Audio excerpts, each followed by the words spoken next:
CMHO Sukma की तरफ से एक विज्ञापन जारी किया गया है। ये जो विज्ञापन है वो स्वास्थ्य विभाग की कुछ भर्तियों को लेकर के है। दोस्तों नमस्कार, आप देख रहे हैं ज़ीरो पीरियड और इस वीडियो में सीएमएचओ सुकमा के इस विज्ञापन की हम चर्चा करेंगे। इस विज्ञापन में अगर आप आवेदन करना चाहते हैं तो उसके लिए आवेदन की अंतिम तिथि 30 अक्टूबर निर्धारित की गई है और जो आवेदन आपको भेजना है वो ऑनलाइन नहीं है, ये ऑफलाइन ही भेजना है। आपको 5:30 बजे तक कार्यालय में पहुंच जाए इस तरह की व्यवस्था के साथ।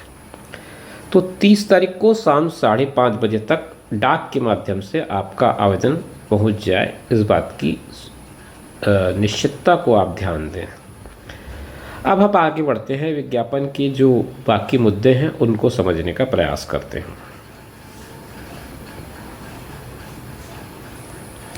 जो पद नाम है उनमें लैब टेक्नीशियन का एक पद है, अनारक्षित है ये, और 2 पद अनुसूचित जनजाति के लिए महिलाओं के लिए आरक्षित है, 7 पद अनुसूचित जनजाति के लिए है, 1 पद अन्य पिछड़ा वर्ग के लिए। कुल मिलाकर के 9 पद आपके पास इसमें उपलब्ध बताए गए हैं। फार्मासिस्ट की बात करूं तो फार्मासिस्ट ग्रेड 2 के कुल मिलाकर के 12 पद हैं, जिसमें से 10 अनुसूचित जनजाति के लिए हैं। इनमें से 3 जो है महिलाओं के लिए आरक्षित हैं। इसमें आपको डी फार्मा मांगा गया है और 15,000 रुपये की मासिक मानदेय राशि बताई गई है। रेडियोग्राफर का पद है 3, इसमें आपको 12th पास फिर एक्सरे डिप्लोमा होना ज़रूरी है। 15,000 रुपये की इसमें मासिक वेतनमान बताई गई है और अनुसूचित जनजाति के 3 पद हैं इसमें, आप देख पा रहे होंगे स्क्रीन पर।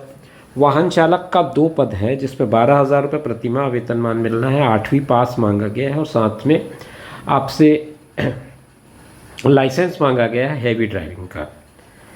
इसके बाद अगले पद की बात करूं तो असिस्टेंट डेंटिस्ट का है, मतलब दंत सहायक चिकित्सक का, जो 12th पास और डेंटल असिस्टेंट का डिप्लोमा मांगा गया है। 15,000 रुपये की यहाँ पर भी सैलरी बताई गई है, 1 पद मात्र इसमें दिखाया गया है। आरएचओ मेल और आरएचओ फीमेल में से आपको आरएचओ मेल ऑब्लिक फीमेल लिखा है इसमें। कुल मिला के 5 पद हैं, 5 पद में से 1 महिलाओं के आरक्षित बताया गया है, 4 पद अनुसूचित जनजाति के लिए और अनारक्षित 1 पद है। तो ये कुल मिला के आंकड़ा जो बनता है वो 5 का बनता है। 14,000 रुपये महीना का इसका सैलरी बताया गया है। ओटी टेक्नीशियन के लिए 12वीं पास मांगा गया है, 15,000 रुपये की सैलरी है, 3 पद इसमें बताए गए हैं। स्वीपर के 4 पद हैं, 8वीं पास मांगा गया है। सुरक्षाकर्मी या चौकीदार का भी इसी तरह से 8वीं पास 4 पद बताया है। दोनों में सैलरी जो है वो 12,000 रुपये प्रति माह की बताई है।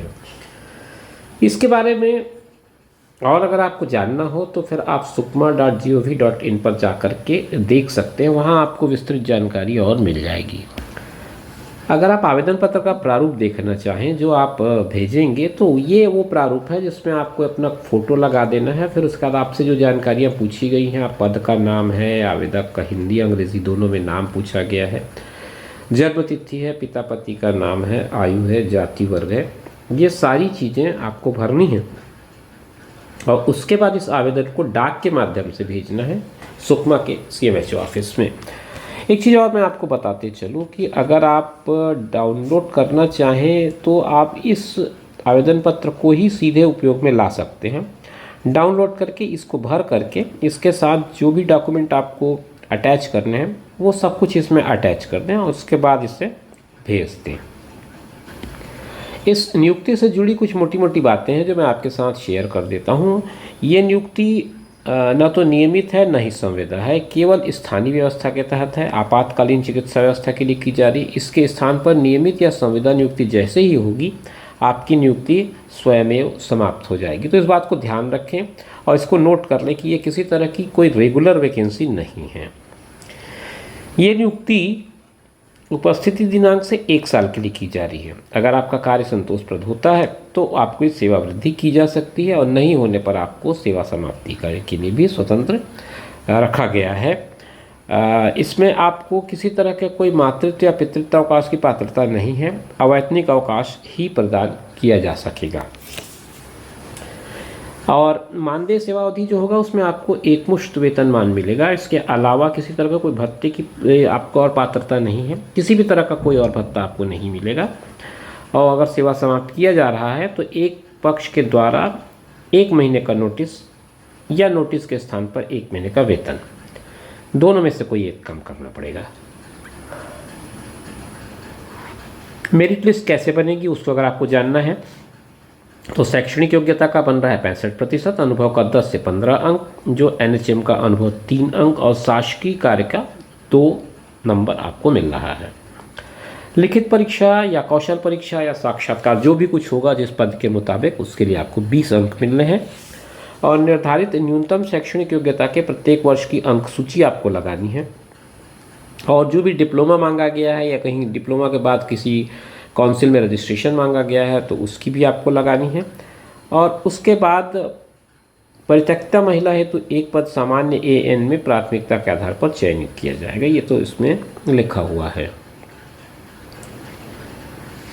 और कुछ खास बात इस पर देख लेते हैं। पहचान पत्र आपको इसमें लगाना पड़ेगा, जिसके अंदर आपको Aadhaar card, voter ID, passport, PAN card, driving licence, ये सारे डॉक्यूमेंट्स मान्य होंगे। छत्तीसगढ़ राज्य के अभ्यर्थी को शैक्षणिक योग्यता तथा अनुभव एवं लिखित परीक्षा के मेरिट के आधार पर चयन किया जाएगा। मतलब इसमें आपको स्थानीय निवासी होना जरूरी है। छत्तीसगढ़ के निवासियों के लिए ही ये विज्ञापन दरअसल प्रकाशित किया गया है। अगर आप एक से ज़्यादा पद के लिए आवेदन कर रहे हैं तो प्रत्येक पद के लिए अलग अलग आवेदन जमा करना होगा। एक ही आवेदन में आप सारे पदों का उल्लेख न करें। सामान्य श्रेणी में आवेदित पद में सामान्य कैटेगरी अवश्य लिखें और जाति प्रमाण पत्र संलग्न करें अगर आप जाति का लाभ लेना चाहते हैं तो।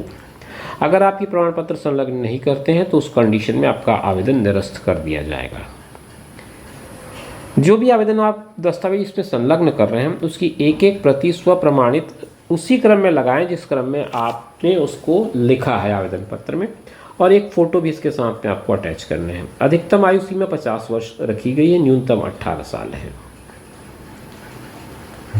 लिफाफा के अंदर दस्तावेज प्रस्तुत होने के उपरांत अपात्र किया जाएगा। नए दस्तावेज संलग्न हेतु दावा आपत्ति मान्य नहीं किया जाएगा। लिफाफे के ऊपर, जिस लिफाफे में आप अपना आवेदन भेज रहे हैं उसके ऊपर आवेदित पद का नाम जरूर लिखें। नहीं होने की स्थिति में आवेदन आपका खोला नहीं जाएगा और अपात्र कर दिया जाएगा, जिस अपात्रता की आप दावा आपत्ति नहीं कर पाएंगे। आवेदन पत्र भेजने समय इस बात का ध्यान रखें।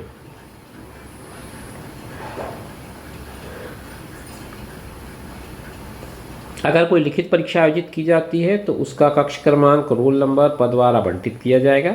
100 बिंदु रोस्टर का पालन किया जाएगा। किसी भी तरह की कोई प्रतीक्षा सूची इसमें नहीं बनने का था, लेकिन उक्त पद के लिए पदवा प्रतीक्षा सूची भी जारी की जाएगी। वो क्षमा करें, प्रतीक्षा सूची जारी की जाएगी कह रहे हैं, जो 1 साल तक वैलिड रहेगी या आगामी जो भी भर्ती होगी उस तक के वैलिड रहेगी।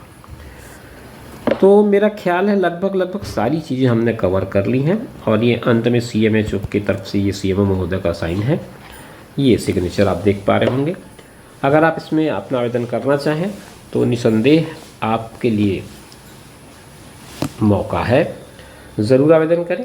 इसी तरह के इन्फॉर्मेटिव वीडियोज़ आप हमारे चैनल पर देखते रहते हैं। हम फिर मिलेंगे नए वीडियो में नई जानकारी के साथ। तब तक के लिए दीजिए इजाज़त। अपना ख्याल रखें, साथ में उनका ख्याल रखें जो आपका ख्याल रखते हैं। फिर मिलेंगे, नमस्कार।